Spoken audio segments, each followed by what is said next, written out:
ये भी, और हमारे जो डिप्टी प्राइम मिनिस्टर हैं, जो मुझे कभी अच्छे लगते हैं कभी बुरे लगते हैं, तो वो जो है ये सारे सेनेटर्स हैं।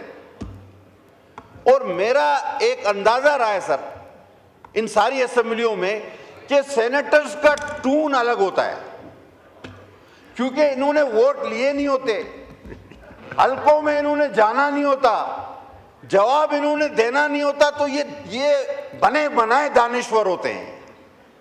ये बने बनाए दानिश्वर जो है ये अपनी ही बात करते हैं, ये समझते हैं कि ये अकले कुले, इन्हें सब पता है। राणा तनवीर साहब जरा सुनिए प्लीज, आपके बारे में बात हो रही जी। तो ये जो सेनेटर्स जो है ना सर, ये बने बनाए दानिश्वर है। और जब ये आते हैं असेंबली में तो जब इनसे पूछो तो ये कहते हैं इंग्लैंड में यूं होता है, अमेरिका में यूं होता है, मैं इटली गया था वहां तो ये हो रहा था। ओ भाई ये पाकिस्तान है यार, यहाँ पे पेट्रोल चोरी करने के चक्कर में 150 लोग जल के मर जाते हैं, तुम इंग्लैंड इटली की बात कर रहे हो। तो सर सेनेटर्स को, चाहे वो वजीर खजाना हो, डिप्टी प्राइम मिनिस्टर हो, मेरा पसंदीदा लॉ मिनिस्टर हो, सर इनको इलेक्शन लड़वाए। हर सेनेटर को एक बार जरूर इलेक्शन लड़ाएं, इन्हें लग पता जाए कि अवाम जूते कैसे मारती है, अवाम हिसाब कैसे लेती है, अवाम जो है वो अपना कैसे एहतसाब करती है। पटेल साहब हमारे ऑनरेबल सेनेटर सारे काबिल एहतराम है सर, मेरे लिए भी है, मैंने कहा मुझे बहुत अच्छे लगते हैं, और जिसके लिए कहा कभी अच्छे कभी बुरे लगते हैं, मैं दिल में तो रखता नहीं सर। आपको एमएनए ज्यादा अच्छे लगते हैं सर, जो के अवाम से इलेक्ट होके आते हैं और अवाम को जवाबदेह भी होते हैं। सर ये आते हैं यहाँ पे, वही सूट के साथ घर चले जाते हैं, न किसी से मिलना है न किसी को जवाब देना है, फिर सुबह सूट पहन के हमारे पास आ जाते हैं। ये कोई बात ही नहीं हुई। हम लोग तो सर वहां हमारा एहतसाब तो क़यामत तक का अभी तक हो चुका है। जब हल्के में जाते हैं तो बोलते पेट्रोल का क्या हुआ, गैस का क्या हुआ, तुम तो भाई गाड़ी में घूम रहे हैं, हम तो, हमारा तो साइकिल खराब हो गया, हमारी तो सर हालत ही खराब हो गई। वाइंड अप करें प्लीज। सर चले ठीक है सर, वाइंड अप का आप कहते तो मैं कर लेता हूँ। सर मुझे कल की तकरीरें जो है ना सर, अब खुदा को गवाह हाजिर नाजिर करके सब भाई बैठे,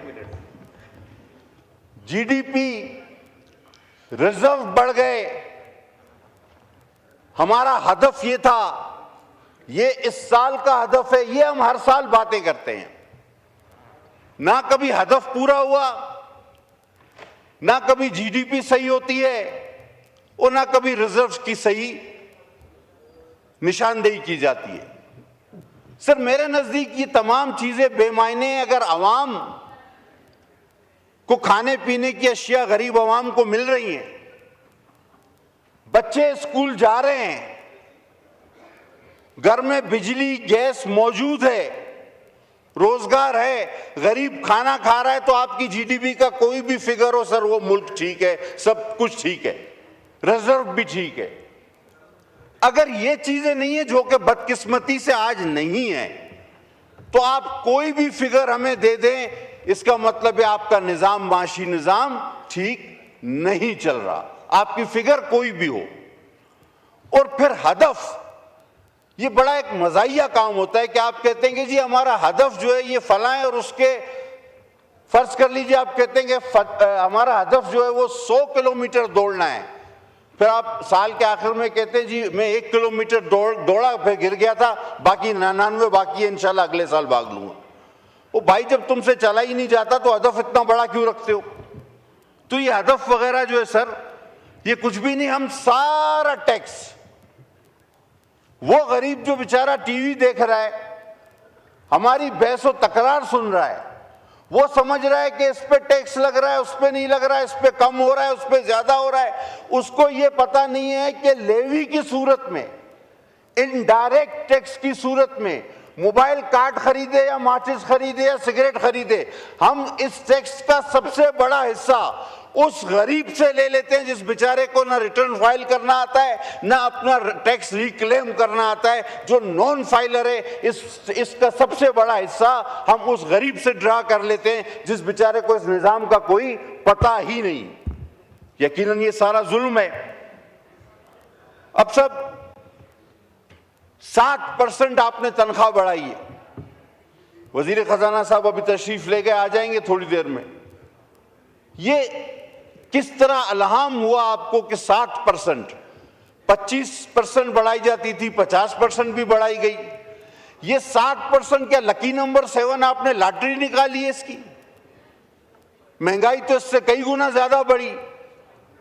तो ये 60% किस तरह निकाला गया, किस चीज का निचोड़ है, मेहरबानी फरमा के हमें ये बताया जाए। अगर आप 25-50 नहीं कर सकते तो कम से कम राउंड फिगर कोई 10, 15, 20 तक तो चले जाएं। ये 60 कहीं भी एग्जिस्ट नहीं करता। और आपने तनख्वाहदार की तनख्वाह 39,000 से 41,000 कर दी। तो सर साथ में इन सबको एक एक अलमारी, एक तिजोरी भी तो दे, इतना पैसा ही रखेंगे काम? ये जो खजाना जमा करेंगे इस दौर में, तो इन सारे मुलाजमीन को, सरकारी मुलाजमीन को कुछ न कुछ जमा करने के लिए तिजोरियां भी जरूर फराम की जाएं। अब एक वजीर साहब हमारे प्रोफेसर टाइप पे अभी मौजूद थे, वो कहते हैं कि आप इंतशार मत फैलाएं, आवाम को समझाएं कि महंगाई क्यों हो रही है। अब ये वही बात है कि बकरे को समझाओ कि तुम्हें ज़बा क्यों किया जा रहा है। अब आप उसको बोलो कि सुन्नत इब्राहिमी है, तो क्या बकरा खुद ही लेट जाएगा? या आप बोलो ईद का दिन है या मुझे गोश्त चाहिए, भाई उसको तो अपने जान की पड़े। अब गरीब को वो कहते हैं आप समझाओ कि महंगाई क्यों हो रही है। मुझे सर ये बात बिल्कुल समझ नहीं आती। अगर किसी और को समझ आती है तो मैं तालिब इल्म रहूंगा उनका। आपने सर ये आईपीपीस की बिजली तो आप खरीद नहीं पा रहे, आपके पास सरप्लस है, आप उसके पैसे दे रहे हैं, मुल्क खसारे में जा रहा है। मुझे समझ नहीं आती आपने इतने पैसे ये सारे डैम्स पर क्यों रखे।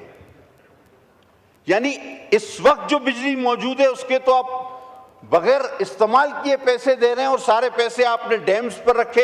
हो सकता है कि इसके पीछे कोई आपका अक्ल हो, कोई आपकी प्लानिंग हो, तो मुझे बताया जाए कि शायद वो जब आईपीपीस के कॉन्ट्रैक्ट खत्म हो जाएंगे तो फिर आप डैम से बिजली लेंगे या आप वाटर रिजर्वायर बना रहे हैं, तो समझ में आता है।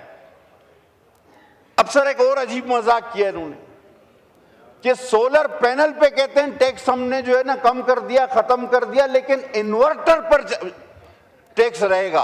अब सर बल्ब पर टैक्स खत्म कर दे, तार पर टैक्स लगा दे, बगैर तार के बल्ब कैसे जलेगा? ये कौन सा काम है? मतलब अगर आपने लगाना है तो लगाएं, लेकिन हमें बेवकूफ बनाने की तो कोशिश ना करें ना सर। हम मानते हैं कि मुल्की हालात के तहत दिफा और दाखिला पे कोई समझौता नहीं होना चाहिए और ना ही हम उसकी मुखालफत करते हैं। और सर इस रिकॉर्ड पे कि लास्ट बजट स्पीच में मैंने कहा था कि हम कोई मईशत दान नहीं, लेकिन फिक्स टैक्स आप लगाएं, आपको फायदा होगा। और इस बार आपने छोटे दुकानदारों पर लगाया और देखें आपको फायदा हुआ। मैं कहता हूं कि इस फिक्स टैक्स का दायरा कार जो है वो मजीद ऊपर ले जाएं, शायद आपको फायदा हो। जनाब अली, स्कूलों की फीस भी मेहरबानी करके फिक्स की जाए। खैर ये सूबों का मसला है, वहां भी बात करेंगे, लेकिन जो वफाक के तहत इदारे आते हैं, ये गरीब आदमी का बड़ा मसला है, इसको भी फिक्स किया जाए तो ये ज्यादा बेहतर होगा। और सर ये बीआईएसपी को बार बार ना छेड़ा जाए, इसको सियासी इशू ना बनाया जाए। देखिए सर, पानी हमारे हिस्से से हमें कम मिल रहा, सूबे को गैस प्रोड्यूस हम ज्यादा करते हैं, हमें कम मिल रही है। मोहतरमा के नाम की एक स्कीम सर, वो इस दुनिया की बहुत बड़े लीडरों में उनका शुमार हो। और अगर आपको उनके नाम से ही नफरत है, जिस तरह आपने एयरपोर्ट का नाम चेंज कर दिया, तो आप सीधी बात कहें, लेकिन खुदा के वास्ते इसको सियासी इशू न बनाएं। और बार बार बेनजीर इनकम सपोर्ट जो कि लाखों खवातीन को अपने घर में इज्जत से रहने की वजह बना हुआ है, इसको बार बार ना छेड़ा जाए, जिसको आलमी तौर पे एक्सेप्ट किया गया है, माना गया है, तारीफ की गई है। और उसकी बुनियाद पे दूसरे मुल्कों में ऐसे मॉडल्स बनाए गए हैं जो बीआईएसपी से मुशाबियत रखते हैं। तो खुदा के वास्ते एक अच्छी बड़ी चीज को ना छेड़ा जाए। सर ये चेयरमैन एफबीआर का एक स्टेटमेंट कल मैं देख रहा था। सर ब्यूरोक्रेसी को अव्वल तो टीवी पे नहीं जाना चाहिए। तमाम सेक्रेटरीज, चेयरमैन, डीजीज के वजीर यहाँ पर मौजूद होते हैं, उनको पॉलिसी स्टेटमेंट देना चाहिए। और इत्तेफाक से भी 6, 8, 10, 12 महकमों के हमारे मिनिस्टर ऑफ स्टेट वो भी तशरीफ ले आए, इंक्लूडिंग फाइनेंस। बिलाल कियानी साहब, मैं हमेशा कहता हूं नन्ही सी जान और सारा पाकिस्तान, सारा काम इन्होंने करना है। कल वो लंगड़ियाल साहब कह रहे हैं कि ये जो 2 पैर पे चलने वाले हैं ये कभी खुश नहीं रहते। मैं सर आपकी तवज्जो चाहूंगा, उनका एक स्टेटमेंट टीवी पे आया कि ये 2 पैर पे चलने वाले जो है ये कभी खुश नहीं रहते। और जहां तक मुझे याद है, आखिरी बार जब मैं कैबिनेट में था मैंने उनको देखा तो खुद भी 2 पैर पे चल के आए थे। आजकल वो कितने पैरों पे चलते हैं मुझे नहीं पता, लेकिन मेरी दरख्वास्त है कि सर ये ब्यूरोक्रेसी को टीवी पे जाके उल्टी सीधी बातें नहीं करनी चाहिए। तर्जुमान यहाँ मौजूद है, वज़रा मौजूद हैं, पॉलिसी मेकर मौजूद हैं, बयान देने वाले मौजूद हैं, लिहाजा खुदा के वास्ते इनको टीवी से दूर रखा जाए, वरना ये इस तरह की उल्टी सीधी बातें करेंगे और जो कि हमारे लिए बायस शर्म होंगी और असेंबली के लिए भी बायस शर्म होंगी। सर अब जरा हम बात कर लेते हैं जो गुज़िश्ता कुछ अरसे में इलेक्शंस हुए हमारे। अपोजिशन कुछ भी कहे उनका हक है, ठीक है, तनकीद करे, लेकिन पूरे पाकिस्तान ने देखा कि गिलगित में पाकिस्तान पीपल्स पार्टी ने क्लीन स्वीप किया। अब चाहिए किसी को भी अच्छा लगे या ना लगे, वो कोई भी हो, लेकिन जो हकीकत है, हकीकत थी, वो हकीकत रहेगी और इससे हम 1 इंच भी पीछे नहीं हटेंगे। ये पाकिस्तान पीपल्स पार्टी का फैसला है। गिलगित बल्तिस्तान में हमारी अक्सरियत है, हमें वहां पर हुकूमत बनाने दी जाए, कोई हडल पैदा ना किया जाए, वरना सारी चीजें सबूताज हो सकती। सर अब मुझे अंदाजा है कि इससे पहले कि आप मुझे टोकें और मैं खुद साइड होना शुरू कर देता हूं,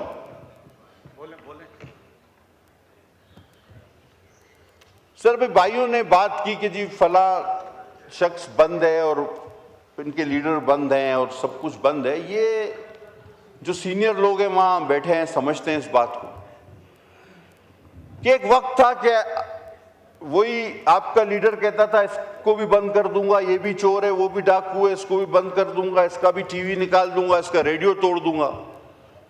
उस वक्त दूसरे बंद थे, आज बाकी सारे बाहर हैं, वो बंद है। कल इससे उल्टी सूरत हाल हो सकती है। तो ये पॉलिटिक्स में पाकिस्तान की बदकिस्मती से चलता रहता है। तो इसको बेयर करें, इसको आगे बढ़ाएं और 2018 का इलेक्शन भी नजर में रखें कि आपको भी बड़ी मदद मिली, खुलेआम मिली और आपको लाया गया। सर हमारे पाकिस्तानी कुछ यरगमाल हैं, मैं चौथी बार आपके सामने सर ये गुजारिश रख रहा हूं। सोमालियों ने सर अभी तक 2 माह हो गए 10 पाकिस्तानियों को यरगमाल बनाया हुआ। मैं चौथी बार आपके सामने अर्ज कर, अभी तक कोई वाज़े policy statement ministry of foreign affair की तरफ से नहीं आया। सर वो भी किसी के भाई बच्चे हैं, उनकी फैमिलीज भी हैं, सर वो बहुत परेशान है। उसमें 6 का ताल्लुक कराची से और बाकी ताल्लुक कहीं और से। सर मैं चाहूंगा कि इस सिलसिले में आप अपना किरदार अदा करें और मिनिस्ट्री ऑफ फॉरेन अफेयर को कम से कम इतना तो कहें कि जी आपने अभी तक क्या किया है, आप किस स्टेज पे हैं, आप उन 10 पाकिस्तानियों को छुड़ाने के लिए क्या करना चाह रहे हैं और अब तक आपने क्या किया है, कम से कम हमें पता तो चले।